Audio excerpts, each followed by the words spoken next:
Tervetuloa tämänpäiväisen perusteellisen katsauksen pariin. On todella hienoa, että juuri sinä olet kuulolla tänään. Meillä on nimittäin edessämme jotain sellaista, mikä saattaa muuttaa sun käsityksesi suomalaisesta kansalaistoimintasta ihan täysin. Joo, todellakin. Kuvittele, että sulla on tässä edessä pöydällä ihan kunnon pino asiakirjoja. Meillä on tässä Kortesjärven Ylikylän nuorisoseuran vuoden 2025 toimintakertomus. Sitten meillä on uunituoreen vuoden 2026 toimintasuunnitelma Ja ne talousdiat. nimenomaan ne nippu erittäin paljastavia talousdioja. Ja meidän missiona tänään on ymmärtää, miten moderni ja oikeasti äärimmäisen aktiivinen paikallisyhdistys todellisuudessa pyörii. Aivan. Ja erityisesti mun tavoitteena on tänään hoksauttaa sinut tuolla ruudun tai kuulokkeiden toisessa päässä ymmärtämään eräs näistä papereista paljastuva ihan nerokas konsepti, eli nuorisoseuran 2 vuoden taloussykli. Tämä on kieltämättä aihe ja koskettaa paljon laajempaa kuvaa kuin ehkä äkkiseltään voisi kuvitella. Jos mietitään, miten yhdistystoiminta yleensä mielletään, niin monelle tulee varmaan mieleen lähinnä sellaiset pölyiset kokoukset ja satunnainen arpajaisten pitäminen. Ja talkoo kahvin keittäminen jossain kyläseurantatalolla. Just näin. Mutta nämä lähteet, mitä meillä tässä on, niin ne piirtää esiin organisaation, joka on kaikkea muuta. Tässä puhutaan siis kansainvälisen EU-rahoituksen hallinnoinnista ja jopa tekoälyn hyödyntämisestä arjessa. Tekoälyn hyödyntämisestä kyläyhdistyksessä. Se on aika huimaa. Se on. Ja sellaisesta strategisesta talousajattelusta, josta moni ihan oikea nykypäivän kasvuyrityskin voisi suoraan ottaa oppia. Tämä on tavallaan tarina siitä, mitä oikeasti vaatii pitää paikallinen yhteisö elinvoimaisena tällä vuosikymmenellä. Okei, puretaanpa tämä osiin. Lähdetään liikkeelle noista talousdioista. Koska kun mä katsoin näitä graafeja ensimmäisen kerran, niin mun reaktio oli ihan puhdas hämmennys. Mä voin uskoa. Siis jos katsotaan esimerkiksi yksittäisen vuoden tulosta, vaikkapa vuoden 2023 tai juuri tämän käsitellyn vuoden 2025 tulosta, niin se palkki sukeltaa todella syvälle sinne punaisella. Se on siis raskaasti alijäämän puolella. Joo, se näyttää rajulta. Niin, jos perinteinen yritysjohtaja näkisi tällaisen viivanalaisen tuloksen omassa firmassaan, niin hän painaisi paniikkinappulaa ja alkaisi varmaan irtisanoa väkeä. Kyllä. Miten ihmeessä joku nuorisoseuran hallitus voi katsoa tällaista vuotta ihan rauhallisin mielin? Se syy siihen rauhallisuuteen löytyy siitä, että he eivät johda sitä toimintaa perinteisen vuosibudjetin tai varsinkaan minkään kvartaalitalouden ehdoilla. Se koko nuorisoseuran malli rakentuu tarkkaan harkitun 2 vuoden syklin varaan. Okei, eli miten tämä sykli toimii? No, on olemassa tuotantovuosi ja sitten on välivuosi. Joka toinen vuosi on niin sanottu näyttelmävuosi, ja silloin se seura tuottaa massiivisen teatteriesityksen, joka tietysti vaatii valtavasti vapaaehtoistyötä, mutta se myös generoi erittäin merkittävästi lipputuloja. Eli se on se syklin rahasampo. Juuri se. Se on se ylijäämävuosi. Ja sitä seuraava vuosi, kuten esimerkiksi tämä äsken mainitsemasi miinusmerkkinen 2025, on sitten välivuosi. Ja silloin ei ole tällaista isoa rahasampoa pyörimässä. Miten ne sitten tekee sen vuoden aikana? Sen sijaan silloin huoletaan kiinteistöä ja koulutetaan jäsenistöä. Tehdään semmoisia pitkän tähtäimen investointeja ja valmistellaan tulevaa. Eli silloin kuluja on täysin tietoisesti enemmän kuin tuloja.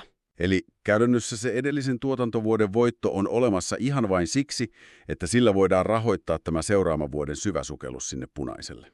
Täsmälleen näin. Se on talouden ohjaamista nimenomaan sykleittäin. Hallitus ei tuijota 1 vuoden tulosta, vaan he seuraavat paljon strategisempia mittareita. Eli vähän niin kuin isoa kuvaa. Niin, he laskevat nämä 2 vuotta yhteen ja katsovat sen 2 vuoden syklin kokonaisylijäämää. He arvioivat sen ylijäämävuoden jälkeisen puskurin riittävyyttä varmistaakseen, että se ihan oikeasti kantaa turvallisesti koko sen kalliin välivuoden yli. Keskeisintä on seurata, että kassa riittää. Aivan. Tämä on itse asiassa erittäin sivistynyttä taloushallintoa, joka vaatii hallitukselta kylmiä hermoja ja nimenomaan kykyä nähdä 1 tilikauden yli. No tuohon kassan riittävyyteen liittyy näiden papereiden perusteella myös aikamoinen byrokraattinen esterata. Sitä se todella on. Talousdioista nimittäin paljastuu, että uudistuksen jälkeen kaupungin avustukset on sirpaloituneet peräti 5 eri rahoituslähteeksi. Joo, se on aika karu luku. Erilaisina kriteereinään ja sitten vielä ne raportointivaatimukset päälle ihan vain jotta saadaan ne perusasiat rullaamaan.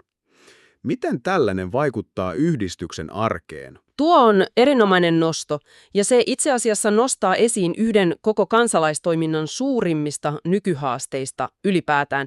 Ilmiön nimi on yhdistystoiminnan byrokratisoituminen. Järjestelmä tavallaan odottaa, että ne iltaisin ja viikonloppuisin toimivat vapaaehtoiset tekee käytännössä ihan ammattilaistason hallinnollista työtä. Täyttävät just näitä loputtomia lomakkeita. Niin, täyttävät lomakkeita ja laativat indikaattoneita ja seuraavat jotain vaikuttavuutta vain saadakseen sen elintärkeän perusrahoituksen. Sen, jolla ihan konkreettisesti pidetään sen talon lämmitys päällä talvella. Siksi juuri tuo mainitsemasi kassanhallinta on niin äärimmäisen kriittistä. Koska ne rahat ei tule tilille heti. Ei todellakaan. Avustusten maksatukset voi viivästyä kuukausilla, ja silloin se 2 vuoden syklin tuoma puskuri on oikeastaan ainoa asia, joka pelastaa seuran maksuvaikeuksilta. Puhutaanpa sitten vähän siitä välivuodesta käytännössä. Kun mä luin tätä vuoden 2025 toimintakertomusta, niin mun oli todella vaikea yhdistää sanaa välivuosi tähän aktiivisuuden määrään. Se ei ehkä kuulosta miltään perinteiseltä lepovuodelta. Ei, todellakaan. Jäseniä oli 112 ja siellä talossa tuntui tapahtuvan asioita ihan taukoamatta.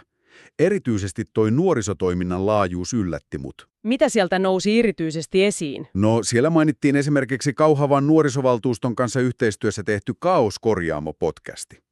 Siellä on käsitelty nuorille tärkeitä aiheita, kuten vaikka jotain jatko-opintoja ja rahan käyttöä, ja sitten vieraana on käynyt muun muassa lapualainen raportisti Kullervo. Kuulostaa tosi modernilta konseptilta. Sitähän se on. Mutta se, mikä tässä pisti eniten silmään, oli se, että tätä podcastia rahoitettiin Euroopan solidaarisuusjoukkojen tuella. Siis mitä se oikein tarkoittaa tällaisen eteläpohjalaisen kyläyhteisön kontekstissa? No, Euroopan solidaarisuusjoukot on EUn rahoitusohjelma, joka on tarkoitettu nuorten omien paikallista yhteisöä kehittävien projektien tukemiseen. Ja se, että joku nuorisoseura hakee ja saa tällaista rahoitusta, on kyllä todellinen voimannäyte. Eli se ei ole mikään sellainen läpihuutojuttu. Ei missään nimessä. Se ei ole mikään automaattinen pikkusumma, joka vaan tupsahtaa tilille, vaan se vaatii aivan tarkan projektisuunnitelman, budjetoinnin ja sitten vielä tarkkan jälkiraportoinnin sinne Brysselin suuntaan. Aivan. Tämä minusta paljastaa aika hyvin seuran strategian.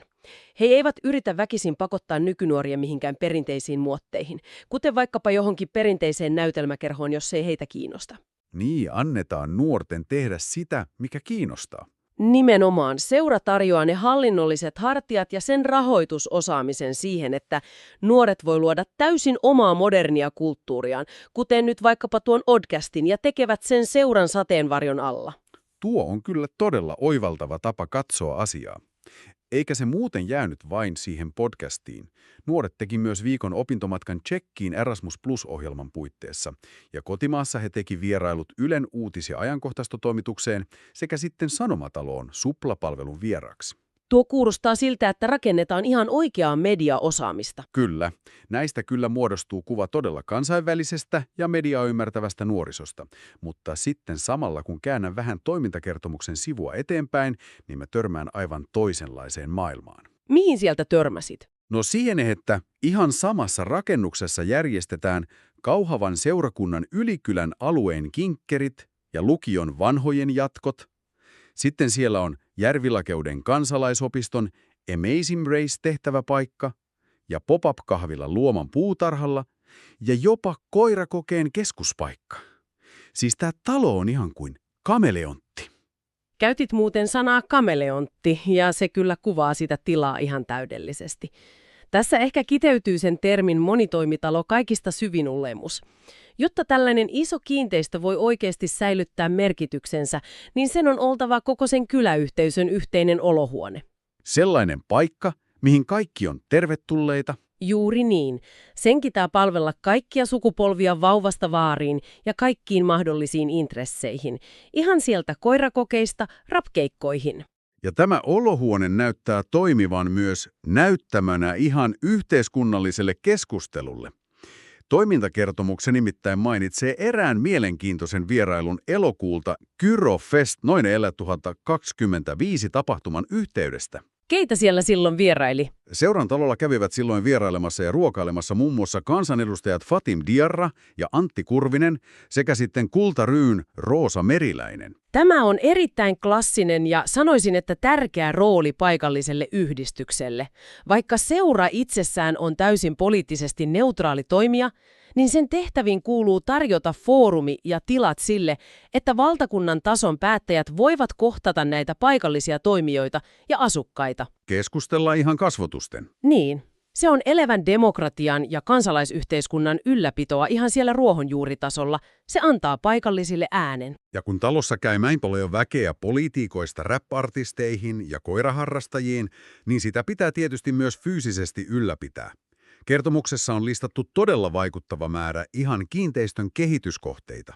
Siellä on varmaan tehty niitä välivuoden investointeja. Kyllä, on hankittu muun muassa sydäniskuri eli defibrillaattori yhteistyössä alueen muiden toimijoiden kanssa. Sitten näyttämöä on päivitetty ja asennettu uusia ilmalämpöpumppuja. Mutta kaiken tämän infran keskeltä mä löysin yhden yksityiskohdan, joka sai mut ihan oikeasti nauramaan ääneen. Mikä siellä nauratti? He on hankkineet talolle robotti-imurin, ja sen nimestä järjestettiin ihan Facebookissa äänestys. Hei vitsi, mikä sen nimeksi tuli? Se imuri sai nimekseen Joku. Joku. Niin, Joku. Jos asiat on siis vähän rempallaan tai lattiat likasina, niin voidaan kirjaimellisesti sanoa, että kyllä joku sen hoitaa. Tuo on ihan loistava arjen huumorilla sävytetty esimerkki osallistamisesta. Vaikka kyse on periaatteessa vain siivouslaitteesta, niin siihenkin on keksitty hauska tapa osallistaa yhteisöä sosiaalisen median kautta. Se luo yhteishenkeä. Sitä se varmasti tekee. Mutta jos me palaamme hetkeksi vielä sieltä kiinteistön hoidosta takaisin sinne talouteen ja pitkän tähtäimen suunnitteluun. Vuoden 2025 papereista nousee esiin vielä yksi erittäin merkittävä päätös. Niin se rahasto. Kyllä. Seura perusti Juho Kustaa Rintalan rahaston, jonka tarkoituksena on jakaa avustuksia lasten ja nuorten harrastustoimintaan. Ja marraskuussa tämä kyseinen rahasto sai erittäin tarkan 4 765 euron alkolahjoituksen. Miksi muuten tällaisen erillisen rahaston perustaminen on niin oleellista? Eikö sen seuran olemassaolo itsessään ole jo harrastusten tukemista? Toki on, ja se tekee sitä työtä päivittäin. Mutta tällainen erillinen korvamerkityn rahaston perustaminen on askel kohti sellaista säätiömäistä ylisukupolvista ajattelua. Miten niin? Se tarkoittaa, että luodaan täysin pysyvä mekanismi, jolla voidaan tukea esimerkiksi vähävaraisten perheiden lasten harrastamista tulevaisuudessa, riippumatta siitä, onko seuralla juuri sinä nimenomaisena vuonna meneillään taloudellinen ylijäämävuosi vai alijäämävuosi. Aivan, eli se turvaa sen jatkuvuuden. Se tuo toimintaan vakautta ja riippumattomuutta. Se raha on suojassa päivittäisen toiminnan vaihteluilta. Okei, nyt me olemme käyneet aika hyvin läpi sen, miten tätä perustaa vallettiin vuonna 2025. Otetaanpa käsittelyyn tämä tuoreempi, eli vuoden 2026 toimintasuunnitelma. Kuten aiemmin mainitsit tässä 2 vuoden taloussyklissä, tämä 2026 on nyt se ylijäämävuosi, eli näyttelemävuosi. Juuri näin. Mitä se tarkoittaa nyt sitten käytännössä, kun koneet lyödään käyntiin ja aletaan kerätä sitä satoa? Se tarkoittaa sitä, että koko sen edellisen vuoden aikana kerätty energia ja kaikki ne tehdyt investoinnit kanavoidaan yhteen massiiviseen ponnistukseen, joka tuo taloon sekä sitä yleisöä että sitten tietysti sitä kaivattua kassavirtaa. Ja nämä paperit todella näyttävät, että kyseessä on ihan valtava ponnistus. Syksyllä 2026 ensi-iltaan tuodaan Mika Waltarin klassikko Gabriel tule takaisin, ja suunnitelmissa on huikeat 20 esitystä loka-marraskuun aikana. Se on melkoinen määrä talkoota tuntia, kun miettii koko tuotantoa. On, ja ohjaajaksi on kiinnitetty turkulainen näyttelijä ja ohjaaja Eija Irmeli Lahti. Eli sellaisesta ihan ammattitason ohjauksesta pidetään selvästi kiinni. Mutta tässä koko suunnitelmassa on yksi yksityiskohta, joka ihan rehellisesti pysäytti mut täysin. Kerro mikä. Tälle Waltarin näytelmälle aiotaan toteuttaa tekstityspalvelu, ja se tehdään yhteistyössä kaupungin maahanmuuttajapalveluiden kanssa. Eikä vain yhdellä kielellä, vaan tekstitys tulee selkosuomeksi, englanniksi, ukrainaksi ja venäjäksi. Wow. Niin, minä mietin vaan, että miten tällainen on edes mahdollista jossain paikallisteatterissa. Sanoisin, että tämä on ehkä koko sen toimintasuunnitelman vaikuttavin yksittäinen kirjaus. Mikä tässä on kiehtovaa on se, että se osoittaa, että seura ei todellakaan elä missään menneisyydessä, vaan se tunnistaa ympäröivän yhteiskunnan väestörakenteen muutoksen ja reagoi siihen. Se vaatii aika paljon viitseliäisyyttä. Vaatii. Tekstityksen toteuttaminen 4 eri kielellä mukaan lukien sillä selkosuomella ei ole pelkkä tekninen suoritus. Se on aktiivinen integraatioteko. Miten se näkyy yhteisössä? Se madaltaa ihan konkreettisesti timyystä tulla osaksi sitä paikallista kulttuuria ja kyläyhteisöä niillekin, jotka ovat juuri äskettäin muuttaneet Suomeen, tai jotka vaikka vasta opettelevat kieltä. Tällaista saavutettavuusajattelua näkee harvoin edes suurissa ammattijohtoisissa kaupunginteattereissa, saati sitten vapaaehtoisvoimin pyörivän nuorisoseuran näyttämöllä. Totta. Ja se kulttuuritarjonta vuonna 2026 näyttää jatkuvan todella vahvana myös sen teatterin ulkopuolellakin. Tammikuulla on suunniteltu Matti Haudanmaan muistokonsertin nimeltään Hauranmaa Hourees. Siellä esiintyy 30 pelimannia Antti Järvelän johdolla. Se on iso porukka lavalla. Sitten on Timo Lavikaisen ja Pasi Karpin Mies miehelle -esitys. Sitten löytyy Seeli Toivion elokuvamusiikkikonsertti ja jazzkitaristi Matias Sandberg Trion keikka. Siis tämä tapahtumien skaala on todella hengästyttävä. On, ja sen takia toimintasuunnitelmaan onkin kirjattu selkeät KPI-luvut, eli Key Performance Indicator-mittarit, aivan kuten yritysmaailmassa tehdään. Mitä ne tavoittelee näillä numeroilla? He tavoittelevat 1500 teatterikatsojaa ja 800 muuta tapahtumakävijää. Ja tällaisen ihmismassan liikuttaminen vaatii toimitiloilta tietysti paljon, ja siksi suunnitelmassa on myös haettu tällaista Aisa-parin pienhanketta. Mitä tällä hankkeella on tarkoitus tehdä? Sillä on tarkoitus ihan päivittää tekniikkaa. Loisteputket vaihdetaan energiatehokkaisiin LED-valoihin, sitten sinne saliin hankitaan uudet rullaverhot ja toimiston oveen asennetaan Yale-älylukko. Odotapa hetki. Siis LED-valot ja rullaverot, minä kyllä ymmärrän täysin tapahtumien pyörittämisen kannalta. Mutta miksi ihmeessä kyläyhdistyksen toimista tarvitsee älylukon? Eikö ihan sellainen perinteinen Abloy-avain kelpaa niille? Tässä tullaan jälleen kerran yhdistyksen ammattimaisuuteen. Asiakirjoissa mainitaan aika suoraan, että lukko vaihdetaan älylukkoon ihan siksi, että voidaan vastata henkilötietolain ja EU:n tietosuoja-asetuksen eli GDPR:n vaatimuksiin. Oho, okei. Miten ne liittyy toisiinsa? No toimistossa säilytetään jäsenrekistereitä ja todennäköisesti mahdollisesti palkkamaksuun liittyviä dokumentteja.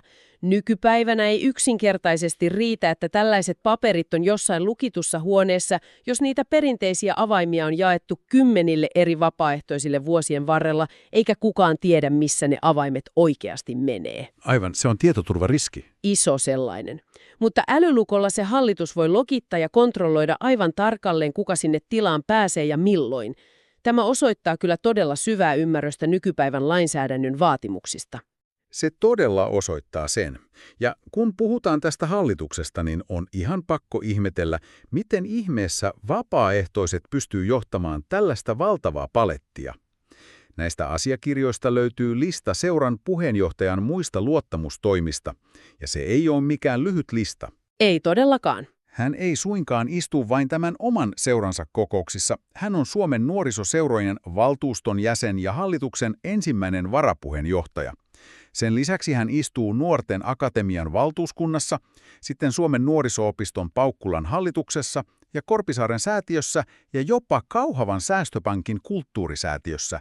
Miksi yksi ainoa ihminen on mukana näin monessa paikassa? Sitä kutsutaan strategiseksi edunvalvonnaksi.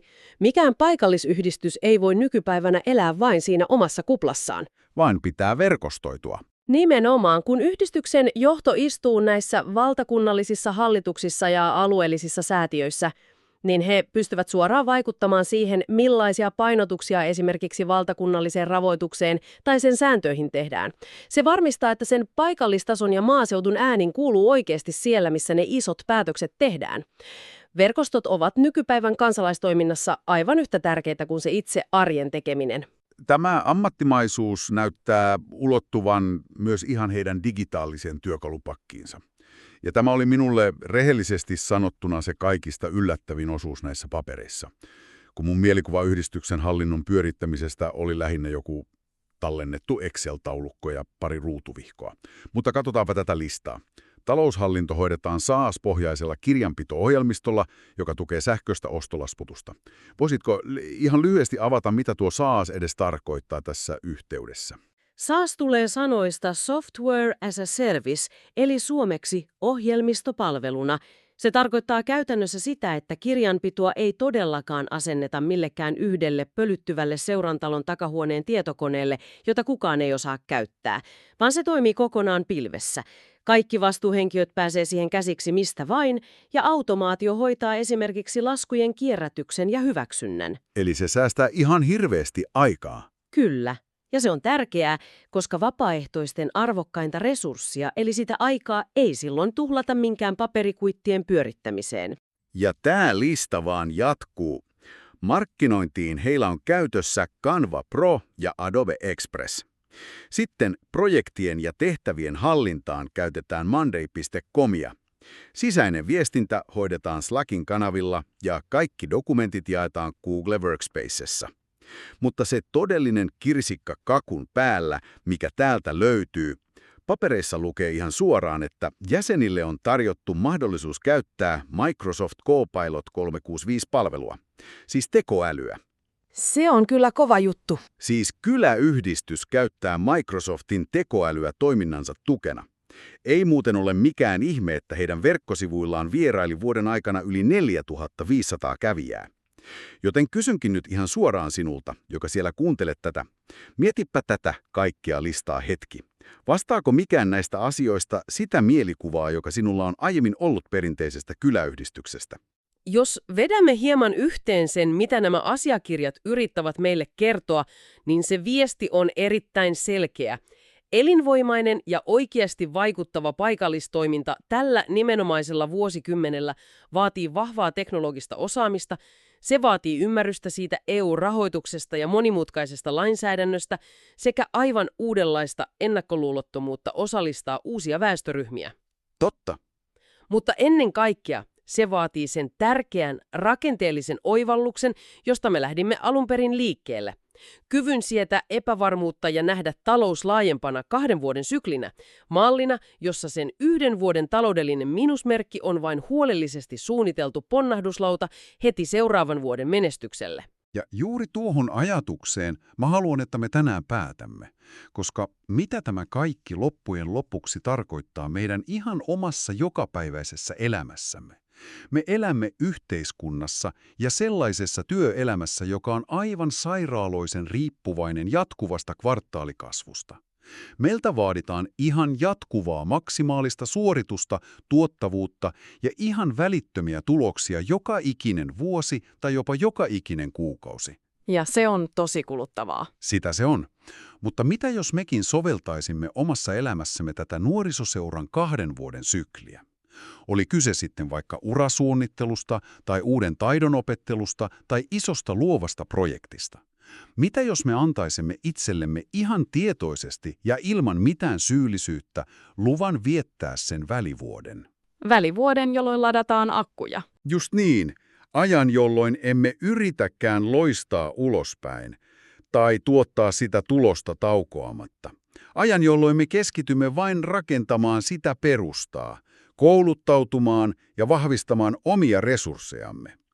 Ja samalla hyväksymme sen hetkellisen alijäämän jaksamisessa tai vaikka siellä omassa tilipussissa. Ja miksi se kannattaisi tehdä? Vain ja ainoastaan siksi, jotta voisimme sitten seuraavana vuonna todella kukoistaa, astua parrasvaloihin ja kerätä sen runsaan sadon, kun sen aika on. Se on ajatus, jota jokaisen meistä kannattaa todella pureskella. Mutta hei, iso kiitos sinulle, että olit mukana tässä katsauksessa, tutustumassa näihin uskomattomiin asiakirjoihin meidän kanssamme. Kiitos seurasta minunkin puolestani. Toivottavasti tämä analyysi herätti uusia ajatuksia ja ehkä jopa hieman muutti sun maailmankuvasi. Nähdään taas seuraavien aiheiden ja uusien syväluotaavien katsausten